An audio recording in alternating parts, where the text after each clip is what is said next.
বিপ্লবী ছাত্র সমাজের দুর্বার আন্দোলন, অদম্য নেতৃত্ব এবং মহান আত্মত্যাগের বিনিময়ে আজ আমরা এক নতুন বাংলাদেশকে নতুন করে উপলব্ধি করছি। গণ অভ্যুত্থান পরবর্তী এই নতুন বাংলাদেশ অর্জনের সমস্ত কৃতিত্ব এই ছাত্র সমাজের। এই গণ অভ্যুত্থানে একদিকে যেমনি শিক্ষার্থী জনতার মুহুর্মুহু মিছিলে স্লোগানে প্রকম্পিত হয়েছে রাজপথ, ঠিক তেমনি অন্যদিকে শোষণ আর নিপীড়নের হাজারো ছবি, ভিডিও চিত্র সামাজিক মাধ্যমে ছড়িয়ে দিয়েছে কেউ কেউ। আজ আমরা নর্থ সাউথ বিশ্ববিদ্যালয়ের দুজন শিক্ষার্থীর সাথে কথা বলবো। আমার বামে রয়েছে তাসিন, যিনি আসলে সরাসরি রাজপথে থেকে এই আন্দোলনে শরিক হয়েছে। আমার ডানে রয়েছে রায়হান, সেও আমাদের নর্থ সাউথ বিশ্ববিদ্যালয়ের শিক্ষার্থী, যিনি আসলে রাজপথে থেকে লড়াই করেছে, পাশাপাশি সামাজিক মাধ্যমেও আসলে লড়াই করেছে। সামাজিক মাধ্যমে বিভিন্ন ছবি, ভিডিও চিত্র ছড়িয়ে দিয়েছে, তার সহপাঠীদের, তার বন্ধু বান্ধবদের উজ্জীবিত করেছে। আমরা তাদের সাথে কথা বলবো। প্রথমেই আসছে আমি তাসিনের কাছে। তো তাসিন, তুমি আসলে এই বৈষম্য বিরোধী যে আন্দোলন, এটার সাথে নিজেকে সম্পৃক্ত করলা, কখন করলা এবং কেন করলা, সেই অভিজ্ঞতা যদি একটু বলতে। আন্দোলন শুরু হওয়ার পর থেকেই অনেকেই স্যার রাস্তায় নেমেছে, যেভাবে সম্ভব যায়, যে যেভাবে পারে সেভাবে কন্ট্রিবিউট করেছে। 17 তারিখ 18 তারিখ থেকে যখন ব্যাপারগুলো একটু খারাপ পর্যায়ে যায়, তখন আমরা আসলে সবাই একসাথে নামি। নর্থ সাউথ ইউনিভার্সিটির ছেলে, আমাদের north south university, IUB, AIUB, UIU, আশেপাশে যারা আছে সবাই মিলে একসাথে হয়ে নেমে প্রথমে কি তোমরা মূল রাজপথে গেলে নাকি ক্যাম্পাসের? প্রথমে ছিলাম ক্যাম্পাসের সামনে, পরে ক্যাম্পাসের সামনে থেকে সবাই একত্রিত হয়ে পরে আসলে বের হয়ে আমরা ব্র্যাকের ওদিকে রওনা হই। শেষ পর্যন্ত তুমি ছিলে, আমি যতদূর জানি, এবং তুমি সম্ভবত, আমি ছবি দেখেছি, তুমি রাবার বুলেট বিদ্ধ হয়েছো। এই যে রাজপথের যে আন্দোলন, সেই অভিজ্ঞতার যদি তুমি একটু শেয়ার করো, যে ছেলে মেয়েদের মধ্যে উদ্দীপনা কিভাবে কাজ করেছে, এবং তারা যেহেতু পুলিশ গুলি ছিল, কাঁদানে গ্যাস ছিল, সাউন্ড গ্রেনেড ছিল, এই ক্ষেত্রে তোমাদের এত সাহস কিভাবে জুগিয়েছে? আমরা ফেসবুকে যেভাবে দেখছি যে গুলি করছে, ট্যাঙ্ক নিয়ে আসছে, টিয়ার শেল মারছে, হেলিকপ্টার থেকে গুলি করছে, আসলে মাঠে নামলে পরে আসলে ভয় তেমন লাগে না, কারণ এত মানুষ আমাদের সাথে আছে, গার্জিয়ানরা আছে, আমাদেরকে যে যেভাবে পারে সেভাবে সাপোর্ট করছে। পানি লাগবে, কোক লাগবে, খাবার লাগবে, কেউ অসুস্থ হয়ে যাচ্ছে অথবা কেউ ব্যথা পেয়েছে, কেউ ইনজুর্ড হয়েছে, সবাইকে আমরা সবাই একসাথে ছিলাম আসলে। যে খালি স্টুডেন্টরা নেমেছে মাঠে, ব্যাপারটা এরকম না। বয়স্ক প্রবীণরা, রিক্সাওয়ালারা, সবাই নেমে সবাই আমরা একসাথে ছিলাম, একত্রিত ছিলাম। আমরা যখন যেদিন আর কি ব্র্যাক ইউনিভার্সিটির সামনে ছিলাম, আমরা দেখেছি যে দুপুরের লাঞ্চ, বিকালের খাবার, যার যেটা সমস্যা হচ্ছে, মানুষজন জানলার থেকে খাবার দিচ্ছে, জানলার থেকে পানি দিচ্ছে, মানুষজন নিচে নেমে আসছে, হসপিটালে নিয়ে যাচ্ছে ধরে ধরে। সো আসলে ব্যাপারটা যে খালি স্টুডেন্টরা, ব্যাপারটা এরকম না। আমরা যেটা দেখেছি, যখন আন্দোলনটা শুরুর দিকে সাধারণত মিছিল স্লোগান নির্ভর ছিল, তখনও আসলে ক্ষমতাসীনরা খুব বেশি বল প্রয়োগ করেনি। কিন্তু সাঈদের ঘটনার পরবর্তীতে যখন বল প্রয়োগ করা শুরু করলো আরো, তখন আসলে একটা সাধারণ জনতার একটা একাত্মতা চলে আসছে। তোমরা অনেক বেশি বেগবান হয়ে গিয়েছো। এখন তোমার কথাই যদি বলি, যে তুমি আসলে কি কি ধরনের ঝুঁকির মধ্যে ছিলে, তারপরে তোমার পরিবার থেকে কি কোনো বাধা, কোনো কিছু এরকম আসছে, বা তোমার কাছে মনে হচ্ছে যে কোনো সময় অ্যারেস্ট হতে পারি বা হতে পারে, বা ফ্যামিলির উপর চাপ আসতে পারে? অ্যারেস্ট হতে পারি এরকম ভয় আমি পেয়েছি। আমি পেয়ে আমার মাকে বলেছি যে মা, এরকম এরকম অবস্থা, আমি কি করব?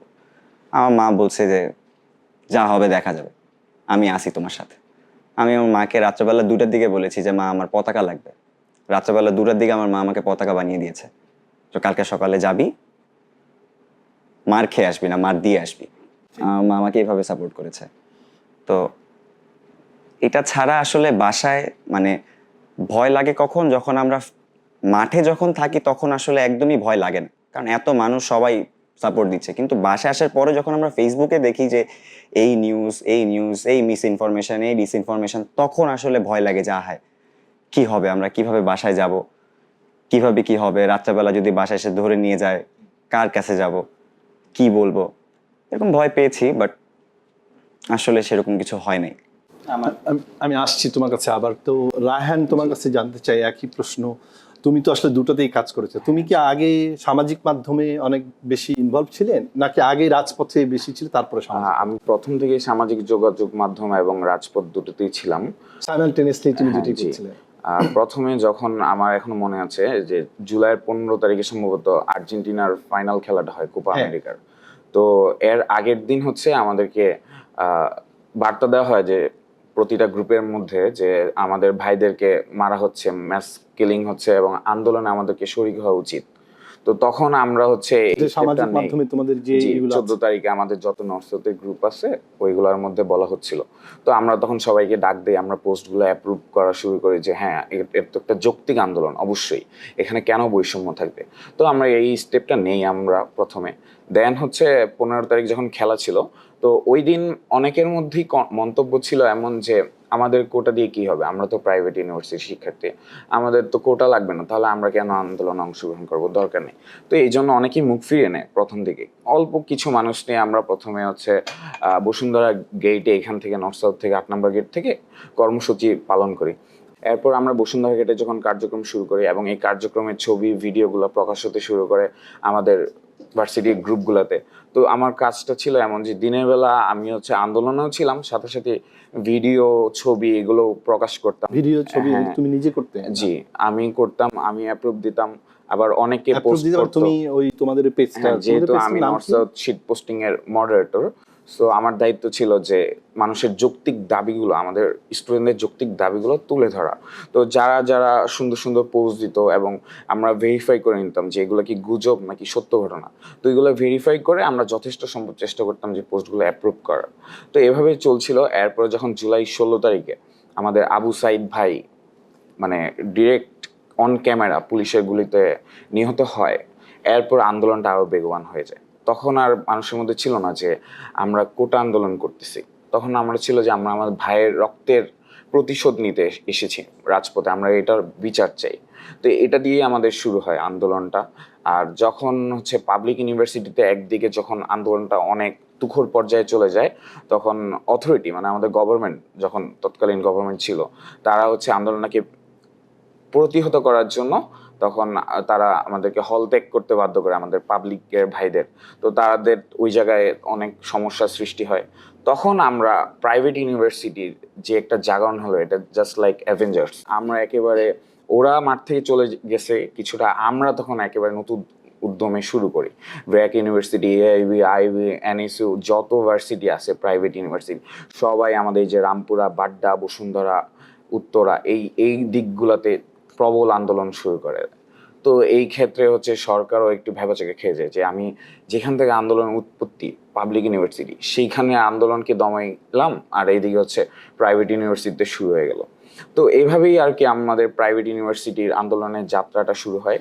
এবং আমরা ধীরে ধীরে যখন আন্দোলনটা আরও বড় হতে থাকে, তখন সরকার এই যে কারফিউ ঘোষণা করে যাতে আমাদের দমাইতে পারে। এরপরে চারদিকে আমাদের পুলিশ দিয়ে হানাদার বাহিনী লেলিয়ে আমাদেরকে খোঁজা শুরু করে। আমি যখন বসুন্ধরাতে ছিলাম রাতে ঘুমাইতে পারতাম না, মানে বাইরে গ্রুপের মধ্যে মেসেজ আসতো যে পুলিশ তো রেড দিচ্ছে, বিভিন্ন জায়গায় বাসার দারোয়ানদের এসে জিজ্ঞেস করছে যে এই বাসায় কি স্টুডেন্ট থাকে নাকি মানে ফ্যামিলি বাসা। তো এই সময়গুলোতে খুবই মানে ভয় কাজ করতো যে হ্যাঁ আমি যদি চলে যাই তাহলে তো আমি আন্দোলনে থাকতে পারবো না, ঠিক আছে, আমার তো তখন জেলের ভিতর থাকতে হবে। তো এই জিনিসগুলোর জন্য কিছুদিন লুকিয়ে ছিলাম, এখানে ওখানে ছিলাম, বাট আমার সোশ্যাল মিডিয়া অ্যাক্টিভিটিস চলতো। আর রাতের বেলা মানে একটা ভয় কাজ করতো, বাসা থেকে যখন দেখতেছে যে বাসায় বাসায় রেড হচ্ছে, বিভিন্ন জায়গায় ছড়াই যাচ্ছে, বাসা থেকেও প্রেশার আসা শুরু করলো যে তুমি বাসায় চলে আসো। যেহেতু আমার বাসা হচ্ছে যাত্রাবাড়িতে, ঢাকাতেই, তো আমি এখানে ব্যাচেলর থাকি আর কি। তো বাসা থেকেও প্রেশার আসা শুরু করলো। তবুও আমি মানে যেতে চাচ্ছিলাম না, কারণ আমার ভাইদেরকে রেখে আমি একা চলে যাব, ময়দান থেকে চলে যাব, এটা আমি মানতে পারছিলাম না। যার কারণে আমি এখানে 24-25 তারিখ পর্যন্ত বসুন্ধরাতে ছিলাম এবং আন্দোলনে ছিলাম। যখন একটু বেশি শুরু হয়ে গেল পুলিশ যে আর্মি দিয়ে বসুন্ধরা কন্ট্রোল করা শুরু করলো, তখন আমি চিন্তা করলাম যে আচ্ছা এখানে তো আন্দোলনটা প্রায় দমে যাচ্ছে। তখন আমি আমার যাত্রাবাড়িতে চলে গেলাম। সেখানেও আমি যে দেখলাম যে সেখানেও তুখর আন্দোলন। সেখানে শুধু ছাত্রছাত্রী না, সেখানে মাদ্রাসার স্টুডেন্ট থেকে শুরু করে আমাদের সাধারণ লোকেরা, আমাদের রিক্সাওয়ালা মামারা, এবং সবাই একসাথে সানন্দে আন্দোলনে অংশগ্রহণ করে, কারণ তারা দেখছিল যে আন্দোলন শুধু কোটা আন্দোলন সীমাবদ্ধ ছিল না, আন্দোলনটা কোটা আন্দোলন থেকে শুরু হয়ে গেছে আমার ভাইয়ের রক্তের প্রতিশোধ। তো আমরা সবাই তখন আন্দোলনে অংশটা নেই, এবং আলহামদুলিল্লাহ যে আমাদের বাংলাদেশ সেনাবাহিনীকে অসংখ্য ধন্যবাদ যে তারা সবসময় আমাদের পাশে ছিল, তারা আমাদের যে কোনো পরিস্থিতিতে আমাদেরকে হ্যান্ডেল করেছে। যখন পুলিশ নির্বিচারে গুলি করে হত্যা করছিল মশার মতো, ডাইরেক্ট আমাদের মিছিলের মধ্যে পুলিশ গুলি করছিল। তুমি ছিলে এরকম হ্যাঁ, কোনো জি। ঘটনায় তুমি সরাসরি ছিলে, হ্যাঁ, গুলি direct। হয়েছে সেখানে? যে 5ই আগস্ট 11:30টার দিকে পুলিশ, আমরা যখন যাত্রাবাড়ির মোড়ে পৌঁছাই তখন পুলিশ আমাদের উপর গুলি বর্ষণ শুরু করে। এর মাধ্যমেই মানে বোঝা যায় যে তারা যে পাকিস্তানি হানাদার বাহিনী থেকে কম না পুলিশ, তারা কমান্ড ফলো করতেছিল, কিন্তু তারা তাদের বিবেক কাজ করছিল না যে আমরা তো তাদের ভাই বোন, তাই না? তারা আমাদের বোনদের উপর গুলি করছে, এখানে হাতে গুলি লাগছে, বুকে গুলি লাগছে, অন স্পট 2-3 জন মারা গেছে আমার চোখের সামনে। আমার কাছে কিছু ভিডিও আছে, আমার তখন আমি কথাও বলতে পারতেছিলাম না, এমন একটা পরিস্থিতি যে যেভাবে গুলি করতেছিল। তো এত লাখ লাখ জনতার ভিড়কে তারা আর কন্ট্রোল করতে পারেনি, তখন আমাদেরকে সেনাবাহিনী হেল্প করে, যেটার জন্য আমি আজীবন কৃতজ্ঞ থাকবো সেনাবাহিনীর প্রতি, যে তারা আমাদেরকে রেস্কিউ করে যাত্রাবাড়ি পার হতে হেল্প করেছে। এরপর যখন যাত্রাবাড়ি আমরা পার হলাম তখন শুনতে পারলাম যে আমাদের প্রধানমন্ত্রী হচ্ছে পদত্যাগ করেছে। তখন আমরা বিজয়ের মিছিল শুরু করে দিলাম। কিন্তু একটু পরে আমার একটা বন্ধু ফোন দিল আমাকে, ফোন দিয়ে জানালো যে যাত্রাবাড়ির অবস্থা এখনো ভালো না। আমি বললাম যে হাসিনা তো পদত্যাগ করে ফেলেছে, তাহলে এখন কি সমস্যা? বলতেছে যে যাত্রাবাড়িতে নাকি এখনো গোলাগুলি হচ্ছে। তো আমিও অবাক হইলাম বিষয়টা, যেহেতু আমাদের প্রধানমন্ত্রী পদত্যাগ করছে, তাও কেন এরকম ঝামেলা? পরে শুনতে পারলাম যে এখানে লাখ লাখ জনতা পুলিশের উপর হামলা করেছে, তো পুলিশও তাদেরকে প্রোটেক্ট করার জন্য সেখানে হামলা চলছিল। তো এই ঝামেলাটা চলছিল একেবারে সন্ধ্যা 6টা পর্যন্ত। এরপর কিছু আর্মি পুলিশকে রেস্কিউ করে, আর বাকি যে পুলিশরা ছিল তারা হচ্ছে জনগণের গণপিটুনি খেয়ে আর কি মারা যায়। ওই দিন সম্ভবত 100-র অধিক আমাদের স্টুডেন্ট ভাই সমাজ, ছাত্রছাত্রী, মাদ্রাসার সবাই মিলে 100-র অধিক মারা যায়, এবং পত্রপত্রিকার বিষয়গুলো আসে। এইভাবেই হচ্ছে হলো আর কি প্রাইভেট ইউনিভার্সিটির যাত্রাটা। আমাদের প্রাইভেট ইউনিভার্সিটির যত শিক্ষার্থী আছে তারা বসুন্ধরা থেকে যদি আন্দোলনে অংশগ্রহণ করতে না পারে, পারিবারিক প্রেশার, পুলিশের প্রেশার, তারা মানে আমাদের পুরো ঢাকা শহরেই তো আমরা ছড়িয়ে ছিটিয়ে আছি প্রাইভেট ইউনিভার্সিটি। তো সব জায়গায় আমি দেখেছি আলহামদুলিল্লাহ যে আমার ভাইয়েরা অংশগ্রহণ করেছিল। শুধুমাত্র কেবল পাবলিকই ছিল না, এই আন্দোলনটা পাবলিক, প্রাইভেট, মাদ্রাসা, স্টুডেন্ট, সার্বজনীন, হিন্দু, বৌদ্ধ, খ্রিস্টান, মুসলিম সবাই মিলে আমরা আসলে। আচ্ছা, আমি তোমার কাছে আবার আসবো। তাসিন, রায়হান যে বললো যে তার চোখের সামনে গুলি হয়েছে এবং মারা গিয়েছে, ওকে, তুমি আসলে কখন কিভাবে তুমি গুলিবিদ্ধ হলে এবং তখন তুমি কি কি পর্যায়ে ছিলে, কি করছিলে, কোথায়? আমি সেদিন 10 নম্বরে ছিলাম, মিরপুরে। তো তোমার বাসা? মিরপুরে আমার বাসা 10 নম্বরে গোলচক্কর। এখানে প্রায় আমার আওয়ামী লীগের 4টা-5টা এমপি মন্ত্রী সহ সবাই মিলে আসলে এখানে কর্মসূচি গ্রহণ করছে।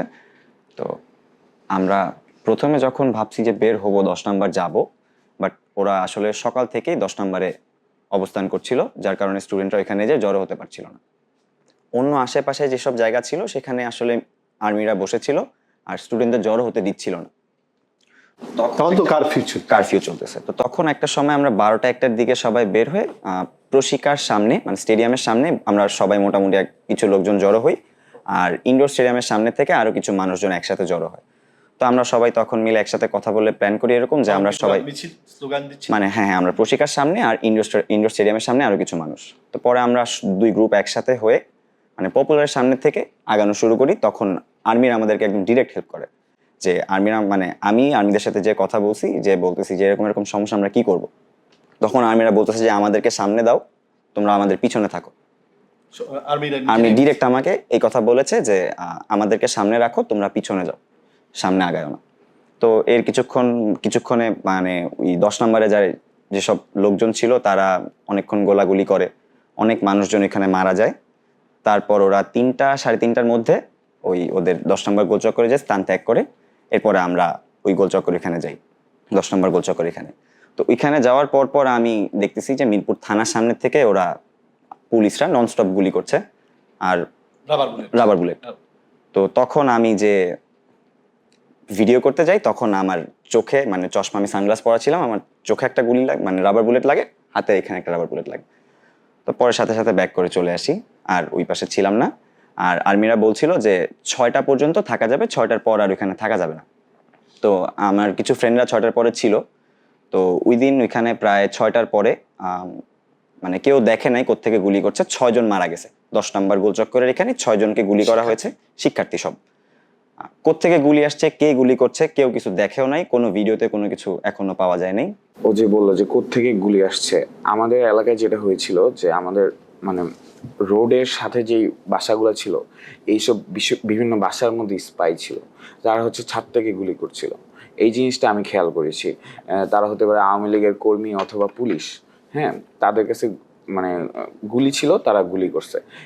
এরপরে আমরা যখন খোঁজা শুরু করি যে গুলিগুলো কোথা থেকে আসছে, তারপরে আমরা একটা বাসায় যাই এবং ওই বাসায় ব্যাপক ভাঙচুর হয়, মানে যে বাসায় দেখা গেছিল পুলিশটাকে। তারপরে সে মানে ওইখানে যাওয়ার পরে আর তাকে খুঁজে পাওয়া যায়নি, কিন্তু সে মানে ওইখান থেকে চলে গেছিল। এই হচ্ছে ব্যাপার। চোরাগুপ্তার মতো আর কি। হ্যাঁ, তারা বিভিন্ন জায়গায় ছড়ায় ছিটায় ছিল। যাই হোক, আমরা আসলে যেটি তোমাদের কথাবার্তা থেকে যেটি জানলাম, যে রাজপথে থেকে আসলে তোমরা আসলে নেতৃত্ব দিয়ে অসীম সাহসিকতা দেখিয়ে এবং নির্ভীকভাবে কাজ করে তোমরা যে বিজয় অর্জন করেছো। আবার তোমাদের মতো যারা নেপথ্যে থেকে সামাজিক যোগাযোগ মাধ্যমে, দুটোই আসলে খুবই খুবই গুরুত্বপূর্ণ, আমাদের এই আন্দোলনটাকে বেগবান করেছে। আমরা যেটাই তাদের অভিজ্ঞতা থেকে জানলাম যে তারা আসলে ব্যক্তিগতভাবে কীরকম ঝুঁকি বা কীরকম পরিস্থিতির মধ্য দিয়ে গিয়েছে। তো এই অর্জন আসলে এই রায়হান এবং তাসিনদের মতোই আমরা সবার কথা শুনতে চাই। কিন্তু শেষ করার আগে আমি একটি প্রশ্ন করতে চাই যে বৈষম্যহীন বাংলাদেশ তোমরা দেখতে চাও, এই তোমাদের যে জেনারেশন জি, প্রত্যাশা কি তোমার? কি চাও? কোন ধরনের সরকার অবকাঠামো দেখতে চাও? আর্থিক পরিস্থিতি বা আর্থিক উন্নয়ন কোথায়, কি তোমাদের এক্সপেকটেশন? কি তুমি গ্রাজুয়েট হবে কিছুদিন পরে, তাহলে তুমি কি চাও? এই যে তুমি লড়াই করলে, সংগ্রাম করলে, তোমার আসলে প্রত্যাশা কি? আসলে আমরা লড়াই করলাম, সংগ্রাম করলাম, এখানে কিন্তু আমরা কেউই আমাদের ব্যক্তি স্বার্থ দেখি নাই। আমরা আসলে দেশের ভালোর জন্য, দেশ যাতে ভালো থাকে সেই ব্যাপারটাকে খেয়াল করেই কিন্তু আমরা সবাই রাজপথে নেমেছিলাম। আমি জানি যে আজকে আমি রাজপথে নামলে মারা যাব, তাহলে আমার এই দেশে আর কি পেলাম আমি। তো এই দিকটা দেখে আমার ভালো লাগলো যে আমার জনগণ সচেতন। আমরা এতদিন যে একটা ফ্যাসিস্ট সরকার আমাদেরকে 15 বছর শাসন করেছে এবং আমাদের উপর অত্যাচার করেছে, দুর্নীতি করেছে, বিভিন্নভাবে আমাদের দেশের সম্পদকে তারা পাচার করে দিয়েছে, এই জিনিসগুলো আমরা এখন রুখে দাঁড়াতে চাই। আমরা চাই আমাদের নতুন ভবিষ্যৎ বাংলাদেশটাকে গড়তে। এখানে বিভিন্ন উন্নয়ন হবে, আর এতদিন যে আমাদেরকে উন্নয়নের নামে চোখ চুনকালি লাগিয়ে রেখেছিল, আমরা এগুলা মানে প্রত্যাহার করে এখন নতুন একটা সমাজ করতে চাই। আমাদের ইকোনমিক ডেভেলপমেন্ট হবে, আমাদের সোসাইটি অনেক সুন্দর হবে, আমরা সবাই মিলে সুন্দরভাবে যাতে বসবাস করতে পারি, আমাদের যাতে বিদেশে পড়াশোনা, হায়ার স্টাডি করার জন্য বিদেশে না যাওয়া লাগে, আমাদের দেশে যাতে এই রিসোর্সগুলো অ্যাভেলেবেল থাকে, আমরা এভাবে আর কি চাই যে আমাদের দেশটা গড়ে উঠুক সুন্দরভাবে। Thank you.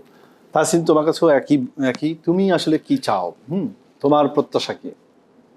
আমার প্রত্যাশা আসলে একটাই, যেটা হচ্ছে যে সবাই যাতে সবার বাক স্বাধীনতাটা ফিরে পায়, যাতে সবাই সবার সমস্যার কথা, প্রবলেমের কথা সবাই মানে কোনো কোনো ভয় ছাড়া সবার সাথে বলতে পারে যে আমার এটা হয়েছে, আমার এই সমস্যার জন্য আমি এই প্রবলেম ফেস করতেছি, যাতে এইটা আর না থাকে দেশে। উন্নয়ন আসলে সব দেশেই হচ্ছে, সব দেশেই হবে আসলে, মানে সময়ের সাথে সাথে যুগের সাথে সাথে সবাই তাল মিলিয়ে এগিয়ে যাবে, এটাই স্বাভাবিক। কিন্তু তার সাথে যাতে সব কিছু ঠিকঠাক থাকে, মানুষজন যেন সব সমস্যা, সব কিছু যাতে কেউ যাতে কাউকে দেখে ভয় না পায় যে আমি এটা দেখে এটা বলতে পারবো না, উনি আমাকে এটা বললে এই প্রবলেম করবে, যাতে এরকম কিছু না থাকে। আমরা দুজন এই প্রজন্মের এই আন্দোলনের লড়াকু সৈনিকের কথা শুনছিলাম। তো আমরা যেটি জানলাম, যেটি বুঝলাম, যে তারা একটি নতুন বাংলাদেশ প্রত্যাশা করে, নতুন বাংলাদেশ করার জন্য। সেইখানে সবাই বলছে, এই জেনারেশন বলছে যে তারা 71 দেখেনি, 71-এর যুদ্ধ দেখেনি, কিন্তু তারা 2024 দেখেছে। এই যে নতুন একটা স্বাধীনতার আস্বাদন, সেই আস্বাদনের জায়গা থেকে তারা বিশ্বাস করে বর্ণ শ্রেণী বৈষম্যহীন একটি সমাজ, যেখানে সুষ্ঠু শিক্ষা ব্যবস্থা থাকবে, যেখানে মানুষের বাক স্বাধীনতা থাকবে, সংবাদপত্রের স্বাধীনতা থাকবে, মানুষের মত প্রকাশের স্বাধীনতা থাকবে এবং ধনী গরিব, ফর্সা কালো, নারী পুরুষ এই সমস্ত বৈষম্যহীন একটি নতুন দেশের জায়গায় তারা যেন নিঃশ্বাস নিতে পারে, অবিরামভাবে বিচরণ করতে পারে এবং যার যার নাগরিক অধিকার সেই অধিকার থেকে যেন তারা কখনোই বিচ্যুত না হয়, সে যেই সরকারি হোক না কেন, এমনটি প্রত্যাশা করছে আমাদের এই প্রজন্মের ছেলেমেয়েরা, শিক্ষার্থীরা। তাদের প্রত্যাশার সাথে আমরাও সহমত প্রকাশ করছি।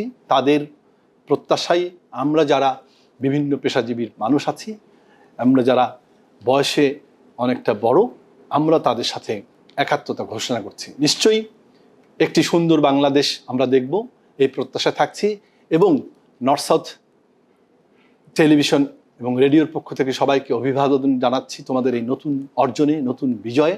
তোমাদের গল্প আমরা শুনতে চাই, মানুষকে শোনাতে চাই। আমাদের সাথে কথা বলার জন্য NSU টিভি রেডিওতে যোগাযোগ করুন। আমরা আবার আসবো নতুন গল্প নিয়ে, নতুন অভিজ্ঞতা নিয়ে। সেই পর্যন্ত সবাই সুস্থ থাকুন, ভালো থাকুন। আল্লাহ হাফেজ।